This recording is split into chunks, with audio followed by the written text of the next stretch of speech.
Um, we'll just see how it goes. Here we go. That works. First female on the podcast today, Rebekah Riordan. Had the pleasure of working with Rebekah in a high-speed manufacturing facility. She joins us from Shepherdsville, Kentucky today. Actually went to high school there in Shepherdsville, so she's back in her hometown. In Indiana, Wesleyan, is that how you say it? Yep. Wesleyan University graduate. Rebekah's worn many hats in her life, from her first job at McDonald's to her role now as an operations manager at a 3PO. Some time at Cricket Wireless, Unique Press, GoTech, Radio, Keurig Dr. Pepper, Radio again, and then I'm guessing now is Shipmonk, where you're currently at. Yep, that's where I'm at now. Nice. Her path has been anything but linear, obviously, but raised in various locations all over the place. Familiar to a lot of folks that listen to this: Michigan, Texas, North Carolina, and Kentucky. Thanks to her dad's service in the Coast Guard. Lots of culture change experience there. A big traveler, and once an avid pool player. When you say you were a big pool player, like, what do you mean by that? Like, played in tournaments and went to Vegas to play in tournaments, all over the place. Nice. So played all the time. Awesome. Vegas. I've been there in a long time. Also a big Dave Matthews fan. So yes. A few hobbies there. But truly what stands out to her, about her, is her desire to write a book about mental health and addiction, growth stories, a subject close to her heart, and we'll get there. Bit of her philosophy is one of empowerment and self-awareness. She believes in the importance of never stop learning and growing, choose your tribe wisely, and remain true to your core values. So, a bit of an intro for Rebekah. Got a few memories here. A couple of, all right, so a couple of managers. Whitney McCoy said that you always lit up when you talked about your kids. Mm-hmm. That you appreciated, or she appreciated, your loyalty to some of your peers, even if it was to a fault at sometimes. Definitely to a fault sometimes. Denise, she always took initiative to make improvements, to resolve issues, and to improve relationships between departments. Always something I look for when I'm, trying to bring someone in, is the ability to do that. And you did that really well. Denise was right. She communicated the problem, but also looked at how to solve it, closing the loop with offering and implementing a solution to the problem. She appreciated leaders that demonstrate those types of values and would definitely work with her again. All right, next three, some fellow peers, other supervisors inside those four walls. One was Bill Overbay. Despite the difficulties of leadership and dealing with different people, she always had a positive outlook and tried to promote a positive work atmosphere. Will Allen. Rebekah was always in tune wherever she was. Work, family, life. Even on vacation, kept in touch with some folks that needed some help, which I don't promote, but that was on your own accord. She's a priceless teammate and leader. Jimbo. So Jim Bottomley, he was there for a while before you came in. When I think about Jimbo, I think about Richard, I think about the old breed. Something that Jimbo had to say was, all I can say is, at first meeting, I wasn't sure if she was going to survive, especially with Richard and myself. I think they gave me like a week. Hey, price of admission. All right. She turned out to be a real tough cookie and a great working partner. She was firm but fair, which I firmly lived by. Sorry. I truly wish we were on the same team again. It was great working with reliable people. So that's the That's the memory section. Man, that's awesome. I have a few though before you kick off your story. For me personally, I remember your perseverance to be exceptional. Because I knew that perseverance was going to be it's always a big requirement inside that facility. Yours was really good. I also remember interviewing you on two separate occasions, Yes, and the second time it felt like I was talking to a different person. probably were. Awesome. Um, the ability to deal with employee interpersonal conflict was also pretty amazing. So, because there's a lot of that, and you did really well at that. So, now it's story time. Go ahead. Man, but I gotta say thank you for all that because that's humbling and I appreciate everything that everyone said because all of them are amazing. So Awesome. yeah. Good stuff. So, Rebekah, tell us, where you came from and how the story goes. Well, you kind of told a little bit. My dad was in the military growing up, so I spent most of my life moving around, which was scary but amazing. And I look back at it and I'm so glad that I got that experience. I have two younger brothers, so getting to move around with them was, they just became my best friends. So spent a lot of time in Michigan, spent a lot of time mostly in Michigan because my dad was a coastie, so we were always So, like so he's that out side on of the the water. Great Lakes type of Hmm. thing. Yeah, Yeah, we were in North Carolina for a while, down in Texas for a while, but mostly Michigan was like home base. got it. Um, he ended up getting off ships when I was a little bit older and became like the officer in charge of duty stations. So that was super neat growing up, like watching my dad just be an amazing leader to a bunch of young guys straight out of boot.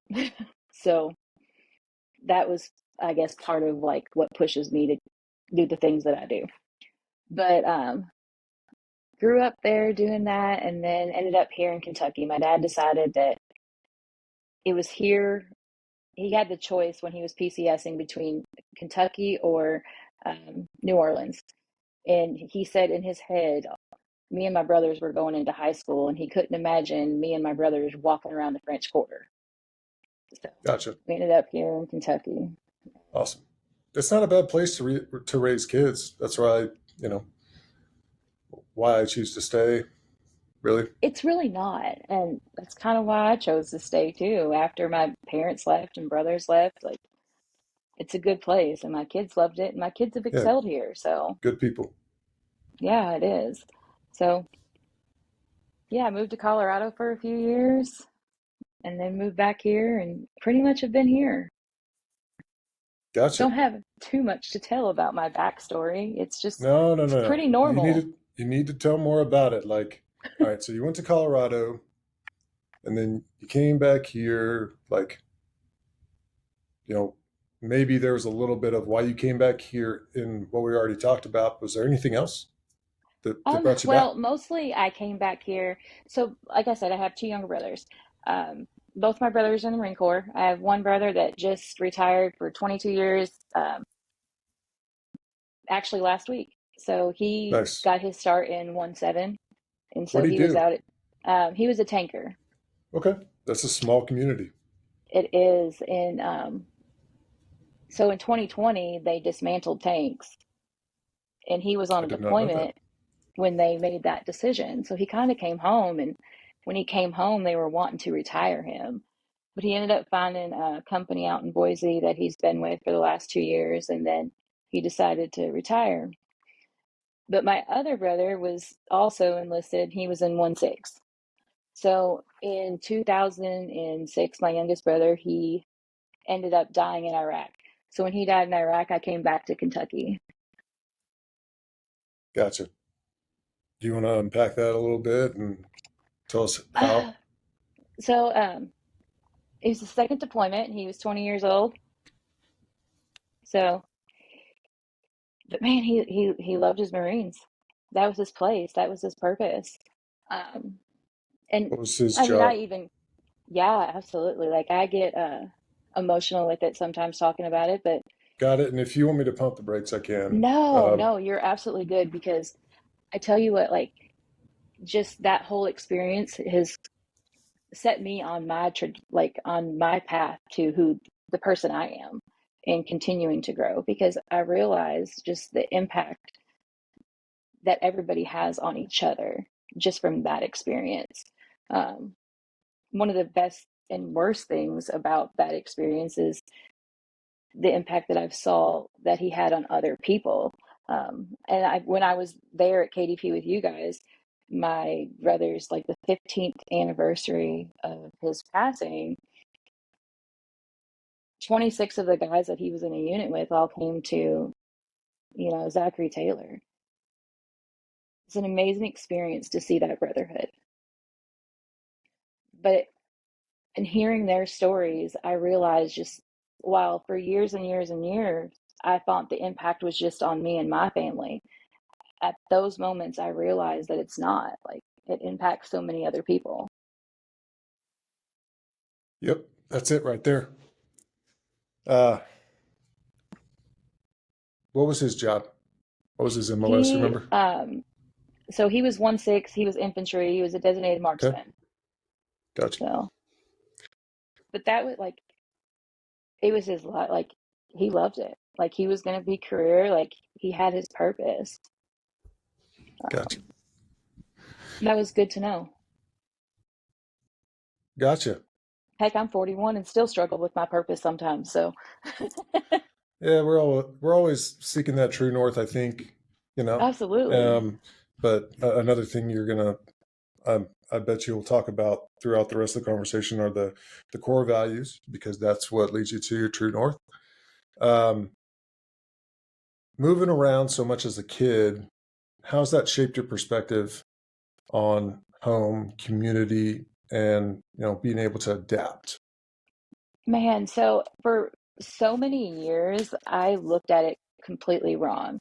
Um, because I hung on to people sometimes, and that kind of goes with like your tribe, like knowing your tribe, because they can make you or break you. Because you're moving around so much, you kind of just learn to get in where you fit in, which is good and bad, because sometimes where you're fitting in isn't where you're supposed to be. And so when we moved here to Kentucky, a lot of the people that I got in with weren't the right people that I should have been in with. They weren't on the right path. They weren't doing the right things. And, people say all the time, if you want to see your future, look at your friends. Well, as a teenager and a young adult, you just don't understand that concept. But Yep, as I got older, I started to realize that concept. I spent so much time around all different people growing up that I guess it was harder for me to realize at first, like who I should be around and shouldn't be around. gotcha. Because I tried to, when you're in that, I guess, military culture, like it's completely different than any other culture that you see, like any other community you see. Um, and I guess it's because of some of the closeness.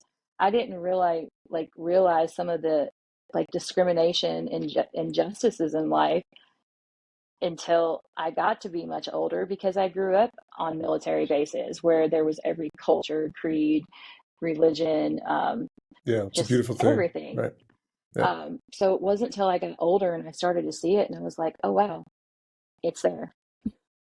yeah. This is what I hear about, just never understood it because I was in such small communities. And yeah, So, what was your ShamWow moment when you discovered that?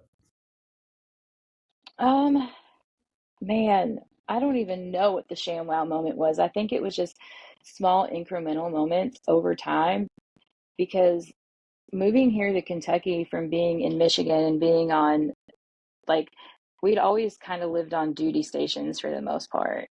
So we were on these duty stations where you see again every culture, creed, religion, gender, everything, and everybody's kind. I don't want to say everybody has an even playing ground, but you do to an extent because the opportunities are there, and if you want them, you can grab them. You just got to work for it.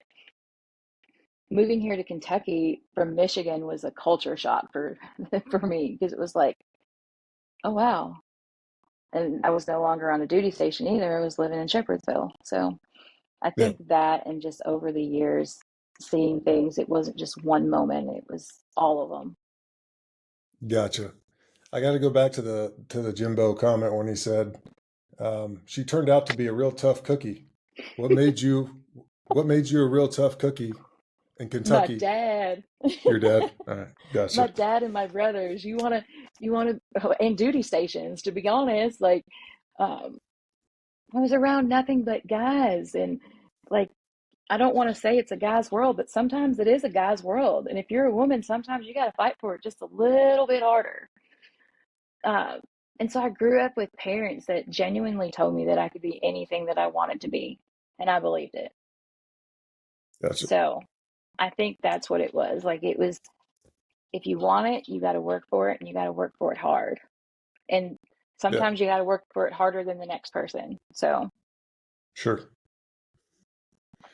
So All yeah, right. they're the ones who made me, because Jimbo and Richard gave me about a week. I'm pretty sure that's what it was. Because when new people would come in, they would like make bets to see how long they were going to stay. And I think it was like why after do the you first think month, why do you think that happens? Why do you think people do that? I don't know. I really don't. Um, Gotcha. because I've done it before too. I think Yeah. it's just, stereotypical.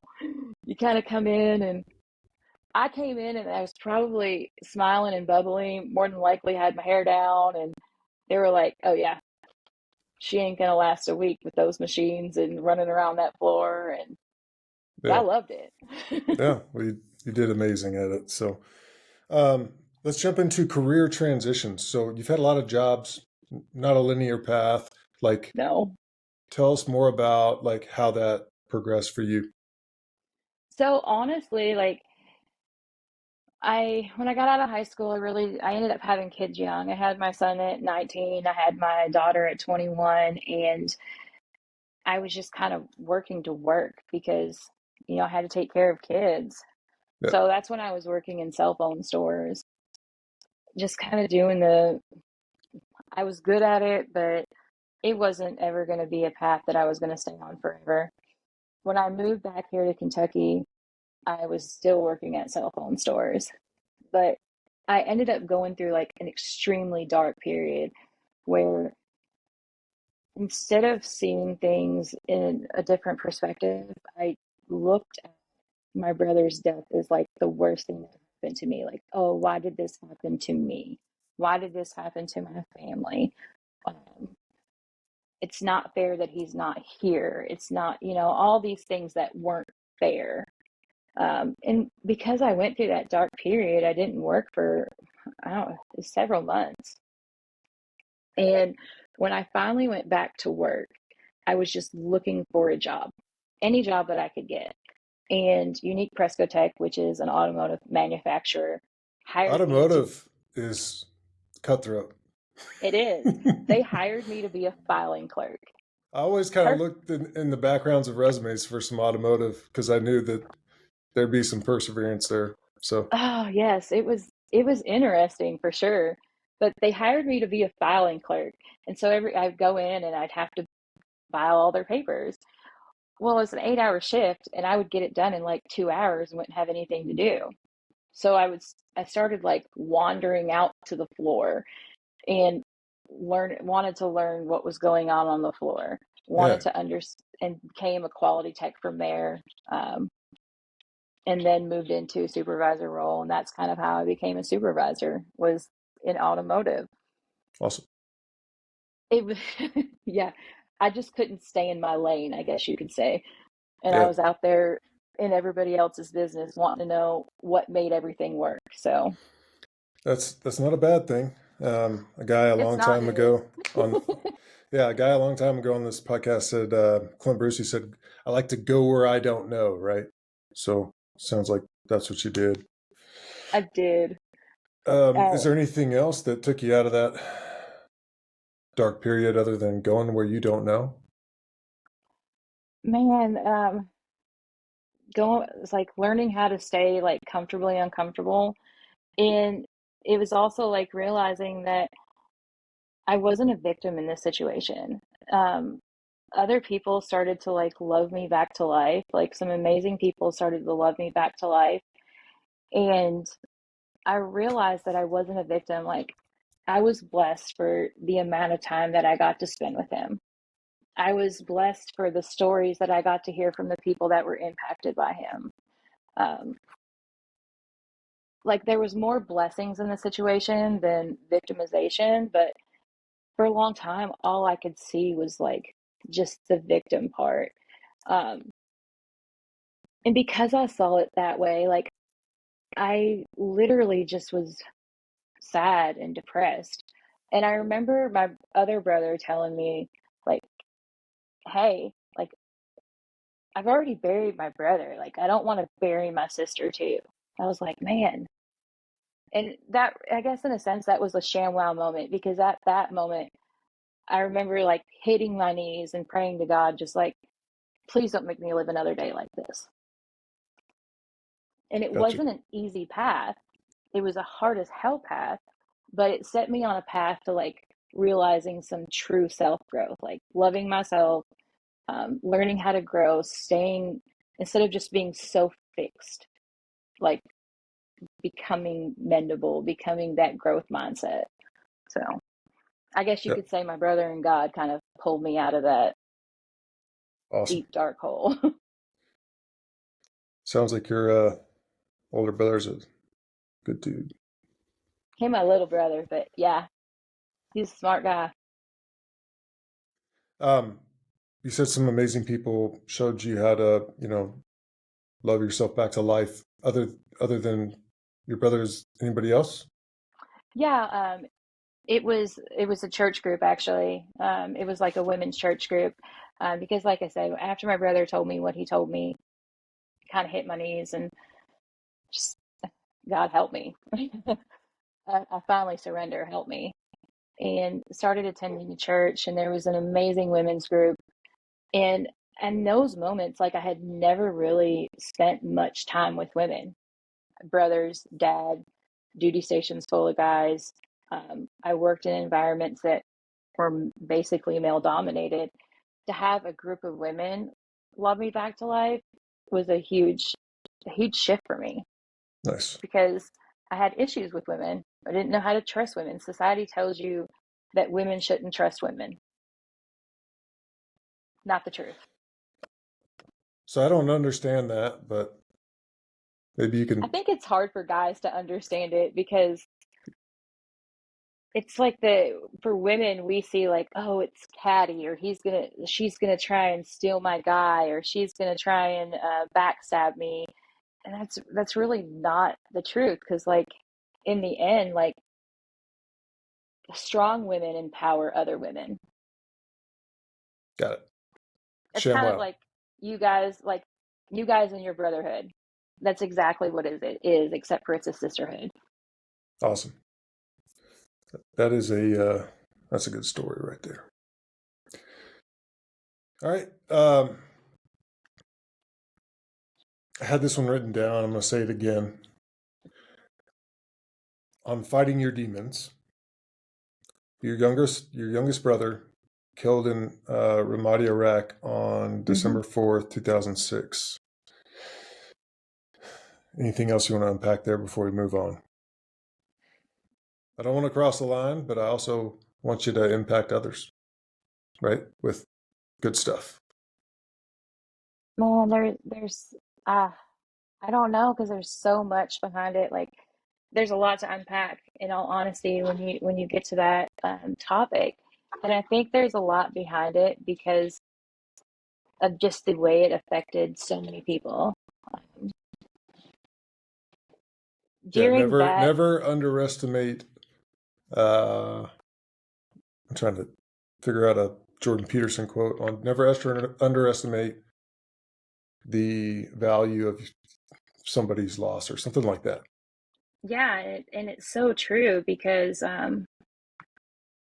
you really don't. I like I said, I think it was. seeing kind of the impact too, like I've said before, like the impact that it had on other people and me realizing that impact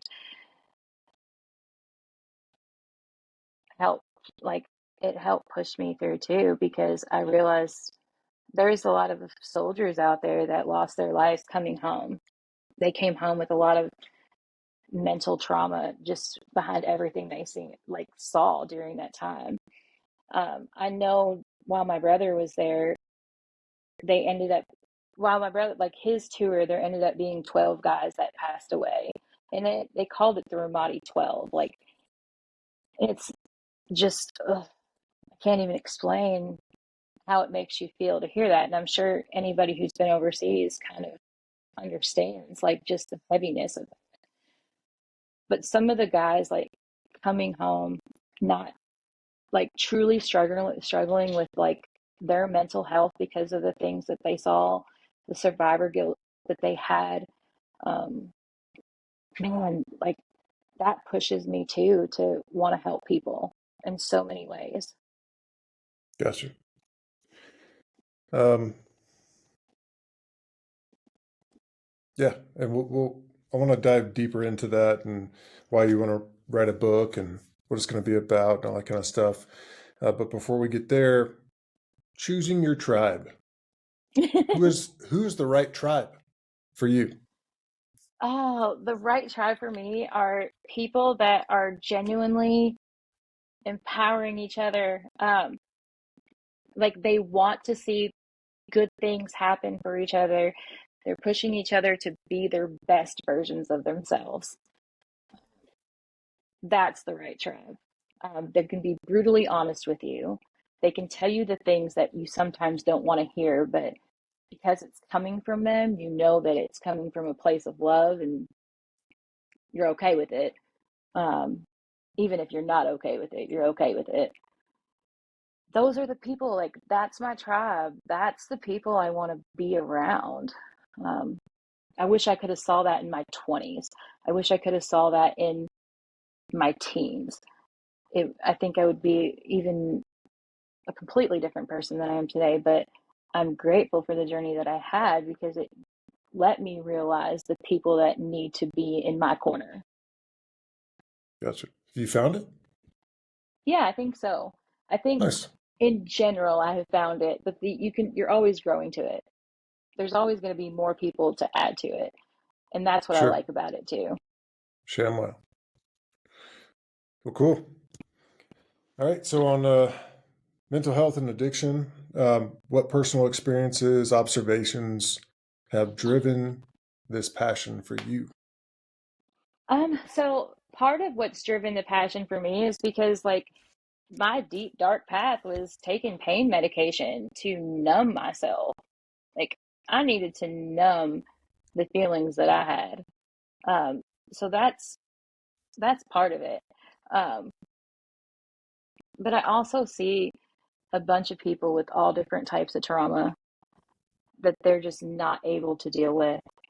And because they can't deal with those feelings, they numb them. And when they numb them, they just become a lesser version of themselves.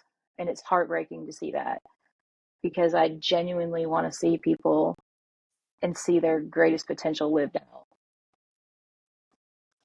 So how do you do that? So right now, like I have a degree in addiction counseling, and I do work in a rehab here and there. I eventually want to write a book, and it's funny because I actually want to write a book because of this podcast. Because when you said the topic, ShamWow. That's awesome. yes, Hey, it I'm was. get like it's so eye-opening. It's so humbling. It's so awesome. On how many people when this does, when a certain thing reaches a person, they're just like, boom, like this just helped me based off the last 5 years or whatever of things I was going through. It was so good. So appreciate your authenticity today I mean, it's so true though because it'll because work. yeah, like I listened to your podcast several times. Like I listened to all the episodes. I like them. I learned from every single person. It's I have like a calendar that I pack around with me everywhere, and whenever someone says something that I'm like, oh yeah, I need to remember that. I'm like writing down that little key phrase that they said because Nice. I want to remember that what they said. But I want to say it was like the fifth or sixth podcast that you had. I was driving in my car and I realized in that moment, like, I think I was actually heading to go work at the rehab today. And I was like, man, these people have paid, like, they paid a price of admission. Um, like, what price did they pay? Like, who else paid the price with them because of their addiction? And then, like, what price are they willing to pay to stay sober? What price are they willing to pay to have a better life? And so it was like, oh, thanks, Tony. I'm going to steal Nice. your idea one day. No, no, that's a great story. And with everything you've gone through, I can't even like go there in my mind to like try and make sense of everything. But I think everybody should spend time trying to write a book. If it, I think so just too. why not, right? So Yeah, like hearing other people's stories, I think, or you don't realize the stories that people have because you can ask Jimbo and Richard, and actually probably anybody else. Like I'm pretty good at reading people. That's my thing. Like I can read people, I can read their emotions. Like I know what's going on. I never was able to with you, and it drove me insane. I'd be like, I can't read Tony. Like, what kind of mood's Tony in? Like, I can't read Tony, and that yeah, says something about like I your like variation. How about that? yeah, it says something about like your emotional intelligence because you were able to keep it like right there. Yeah. Um, Well, I would also say that my emotional intelligence has been not so good a couple times for sure. Same. We all have those days. But Yeah. I remember like Jimbo and Richard basically both of them told me like um even though I couldn't read you, I remember both of them telling me, "Hey, um, no matter what, like if you make a decision and you stand behind your decision and you're able to speak some facts to it, you're never going to get yelled at."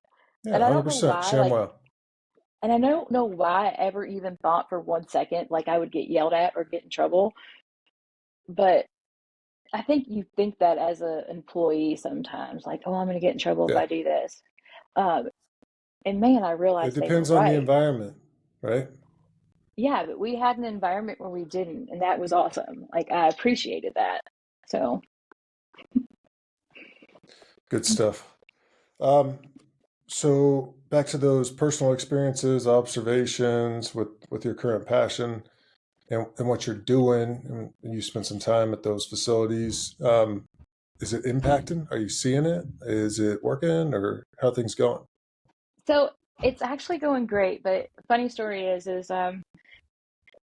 this past, I don't know, a couple months ago, I love being in the rehabs and I love being around that population because I know that they deserve more and I want them to see that they deserve more and grasp more. So I still work in the rehab facilities, but like now I'm going back to school and working on my master's for industrial and organizational behavior Nice. um, because I think that's How far through that are you? um, 50% or it's 18 months and I'm right at 8 months, so I got about a year still. gotcha. Yeah, Cool. I decided that like I genuinely enjoy helping grow leaders. I want to continue to be a much better leader than what I am. And I hope like a year from now, actually, I know a year from now, I'll be a completely different leader. And I hope from there I'll keep growing. Yeah. Um, I hope that every person I talk to says, hey, I got to speak with you twice and you were a completely different person the second time I talked to you because that's the type of person I want to be. I want to continue to grow all the time. And but I decided to change. I want to help grow leaders and where I'm at now, they've let me kind of do that. Like I've set up lead classes and I get to teach lead classes every couple weeks and I think that's probably my passion even though I still have like a soft spot in my heart for addictions and mental health. I think a lot of your mental health revolves around the workplace. Yeah, no doubt. What is a key enabler for you to be allowed to do that, to teach those classes, set aside the time? Like, how'd that um, work? Did you have to like ask for it, or you just said, "Hey, I'm going to do this. I'm I not said, going to do hey, I these was other going to do it. things"? Yeah, I said, hey, I want to do this. And I think that everybody there saw that I was already kind of doing it anyways, except for I was doing it on a smaller scale, just kind of one on one. nice, And since I was already kind of doing it anyways, and when I brought up the topic of like, hey, can I just do classes, you know, twice a week, or it's twice every 2 weeks? And they were like, yeah, do it. Put together what you want to do. nice, Show us what you want to do and let's go. awesome. No, I love doing stuff like that. It's yeah, and it's fun. And not only is it fun, but it genuinely lets you see the potential in other people too. Yep. Um, Who's paying attention? Who's asking questions? Who's uh-huh, like, grasping it? Who's looking at their phone? You're like, all right, I know who my next leaders are, right? absolutely. And I'm a big advocate for that. Most anybody that knows me knows that. Like I want to push people to be better, Yeah. even Cool. to my own fault. You said that fifth or sixth podcast, it kind of clicked for you. Do you remember which one it was? Out of my personal curiosity, is it Mike Matthews? Um, I'm trying to think off the top of my head because Yeah, you don't. I mean, it's Jeff Lennar. I think Jeff maybe it Lennar, was. number two. Yeah. Nice. Um, there were several though, because I've kind of felt like after listening to the podcast and getting to like hear all the stories, like I feel like I know the Jeff Lennars and the Clint Sobies, and I kind of feel like I know them Well, I also always pull because memories from those guys because I know it'll be pretty quick and yes, uh, but it's time awesome efficient. because I think every like man, all of them have such great stories to tell. Just whether regardless of what their background was, they have good stories and they have a lot of growth stories. And then like from where they were to where they are now is awesome. Cool. All right. You didn't give me a huge paragraph of your actual journey yet, so I'm almost done. I got two more questions.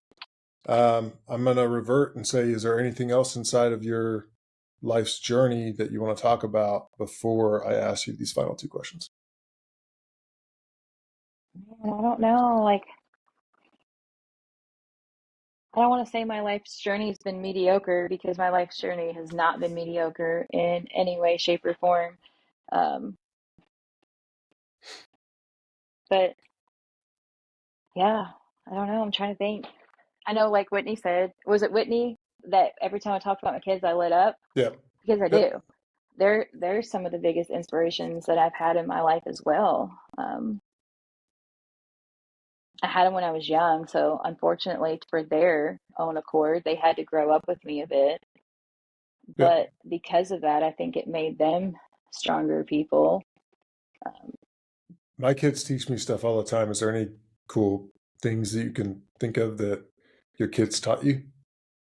my daughter probably taught me the most about like perseverance and grit. And How's that? um, so, my youngest daughter, well, she was a state champion wrestler. She actually won state Nice. champion when I was working with you guys. But her first year wrestle, like she come home one day and said, Mom, I'm gonna wrestle. I'm like, what? You're gonna wrestle? She's like, yeah, the wrestling coach thinks I'd be a good wrestler. I'm like, I'm sure they do. I'm sure the basketball coach thinks you'd be a good basketball player too. Like, what's the deal? But she went out there, and since up until this year, girls wrestling was not sanctioned in Kentucky, which meant girls to wrestle had to wrestle against guys. Um, So anybody that knows wrestling, my daughter at that time was 160 pounds and had to wrestle against 160-pound guys. Probably Her made her pretty first good. year, her first year, she lost every single match. And then, And then her second year, she lost every single match but like three. and then, Um, and then her third year, she dropped down to 145 and won about half her matches. And then by the time her senior year came, she was a state champion. But awesome. along that ride, she also met a group of girls that had the same like direction as her. And so they, from all over the state of Kentucky, there was, I think, 10 to 12 of them, just depending on the age groups. And they were Team Kentucky, and they went to like Fargo, and they went and wrestled for Team Kentucky. They were a Nice. little trailblazer team that helped Sounds establish Kentucky wrestling for women. sounds like I need to get her on here. Probably. She definitely has a story. At 20 years old, she has a well, she's not even 20 yet. She'll be 20 in 2 weeks, but she's got a hell of a story for a 20-year-old. Yeah. No, I mean, like going up against, the underdog, going up to the big giant on every single occasion has an awesome lesson if you take it the right way, right? And Yeah. if you keep on going up against him, there's nothing but good that comes out of it, right? Well, that was So it. Like that's a beautiful story. it surprised like I don't want to say it surprised me, like because I know what kind of daughter I raised, but at the same time I was like, dang, this girl just keeps going back for a beating. She just can't get enough of it. And Feed the addiction, baby. That's yeah, something pretty that Bobby Mack much. used to say to us is, I'm always gonna fight against that hard thing. And so Yeah, it sounds like it turned out right. it was funny because both my brothers are in the Marine Corps, so my brother's like, go in the Marine Corps and wrestle. Come on, come in, go into the Marine Corps and wrestle. And the day she won state champion, she said, I'm done. What do you mean you're done? She's like, I Yep. reached my goal. I reached my goal. On to the next one. Yes. I'm like, what Nice. about me? What about mom? Like, I need something to do. Nice. But yeah, like, So did she go into college and yeah, do she's at that U of or L now. nice She's scholarship? so no, she had a scholarship. So U of L doesn't have a wrestling team. Ah, bummer. Um, she had a scholarship to Boise State, and she had a full ride to the University of Cumberland. But she said, I want to go to U of L. Gotcha. So I was gonna she's say at U of L. that's what's in it for mom right there, but Yeah. uh, we all choose our own path, right? So Yep. She's doing good. Well, she coaches now, so I guess she's still in it. that's good. And That's good I because that's hope what she'll that learn she even more as she's coaching, right? As you know, absolutely. yeah, And I coaching hope she is brings that like perseverance and like the her tenacious ability to keep going and the grit. Like I hope she helps drive that into other young girls because yeah, don't think you can't do it because you can. We absolutely can. yeah. I got two little ones. One is is about to turn 9. The other one is just turned 5. And I'm thinking, oh my gosh, like what kind of hard things can I get these girls into so they can do the same thing? But um, they're on You their can come way. give them some So wrestling lessons. right, for sure. Um, well, cool. Um, what's your biggest current struggle today that you're working through? Me, like You? I'm my biggest struggle. Gotcha. Um, and I think I'm my biggest struggle, honestly, because of I'm a woman, I'm an emotional woman, and I want things to be perfect, and I'm a control freak, and all the things. Like I'm my own worst enemy 95% of the time. And because I'm my own worst enemy, I make my path harder sometimes than it needs to be. I overthink things. I read into things too far. I doubt myself more than I should. And those are the things that ultimately stunt your growth if you allow them. So I'm constantly having to remind myself that it ain't all about me, and get out of myself Yep. and see the bigger picture of it all. I know at least one other person that is thinking the same thing. Um, I know there's many others out there that are. What would you say to women out there today that are feeling that way? Man, don't let the enemy win. Like, and I say that because you can't let your mind you can't let your mind hold you hostage. You have to allow yourself to continue to grow, allow yourself to feel some of that pain. Just don't wallow in that pain. Get up, keep moving, make those choices. Find you a good tribe that knows you, loves you, wants to see you succeed, and pushes you to be your best version. I don't think anybody in this world can do it by themselves. Um, if we could do it by ourselves, we wouldn't need the connections that we need to keep moving. And Yeah. one of the biggest things they say with addiction is there's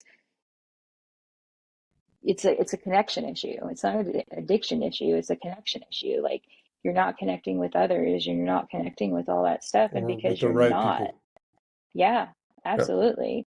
um you're not truly connecting with your feelings, like, because you're not doing those things. But yeah, like, find your tribe, find a good tribe, love yourself. And if you don't know how to love yourself, let other people show you how to love yourself so you know how. Don't stop. Just don't stop. Don't give up. So eventually it's all worth it as long as you keep going. Yep. Beautiful thing. Um, Last one. What's your price of admission? Man, and I think I told you this, like, in what I wrote. I literally, every time I listen to the price of admission, I'm like, yep, that's it right there. They nailed it. And then the next person comes on and I'm like, oh, yep, that's it. They nailed it too. I think we all nail it, because it is something that all of us go through.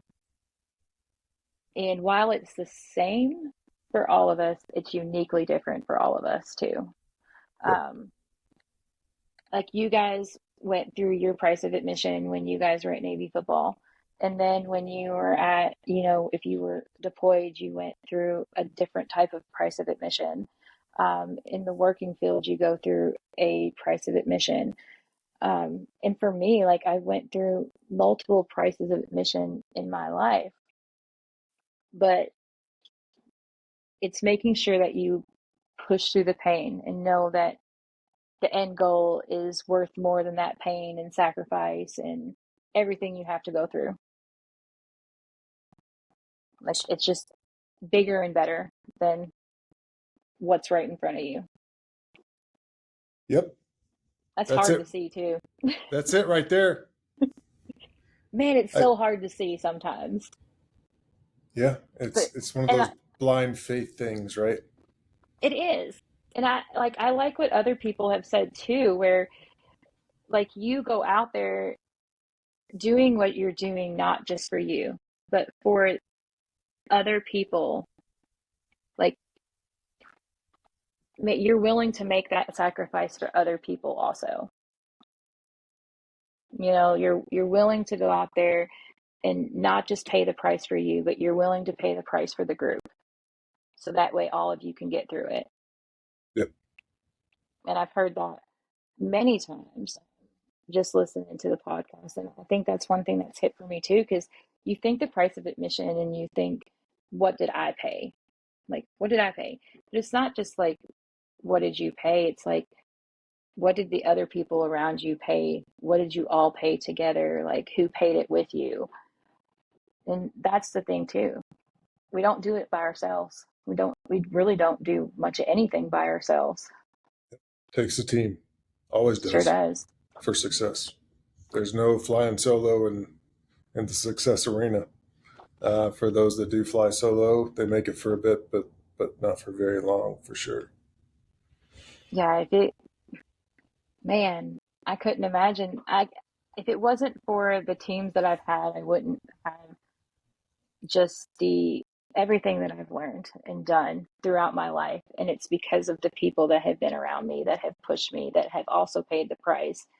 Um, the ones that were willing to pay the price to be there with me when I was going through it. Yep. And from your notes, I'm going to pull these two out. Um, Victory lies in absorbing the punch and preventing the next one. Absolutely. Second one, if it was easy, victory would be feel cheap. So It's so true because what's easy? Like, why do you want something that's easy? If it's easy, anybody can have it. no doubt. Well, uh, and I feel bad I don't remember. I'm sure you've told me already, but what's your spouse's name? Richard. Richard. Yeah, Well, tell Richard thank you for your time tonight. I definitely will. And your kids, you already talked about one daughter, but how many? What are their names? So I have three. I have Caleb is my oldest. I had him at night when I was 19, so he's 22 now. And then I have Lily. She's my bonus daughter, and she's also 22. And then my Nice. youngest is Aubrey. Aubrey. And Aubrey's your killer. Aubrey's my Hellcat. Everybody We needs a used, Hellcat. yeah, she is. She's got that child has so many nicknames. We used to call her the wild card when she was little, and Yeah. then because you never know what you're gonna get. But her name's Aubrey, and I named her Aubrey because of Master and Commander Lucky Jack Aubrey. So Gotcha. Cool. she, she's like, "You named you after a boy?" I'm like, "Well, Hey, he had goes some both grit." ways. It's one of those two Yeah, way names, right? And there are a yeah. lot of them. It's not just Aubrey. So, well, I'm like, yeah. man, really. Excuse me. I'm used to saying man. First female on the podcast so far. Man, thank you for your time tonight. It was awesome. Your story's great. Really had a good time learning from you during those times, and even learn more today. So, uh, thanks for being on.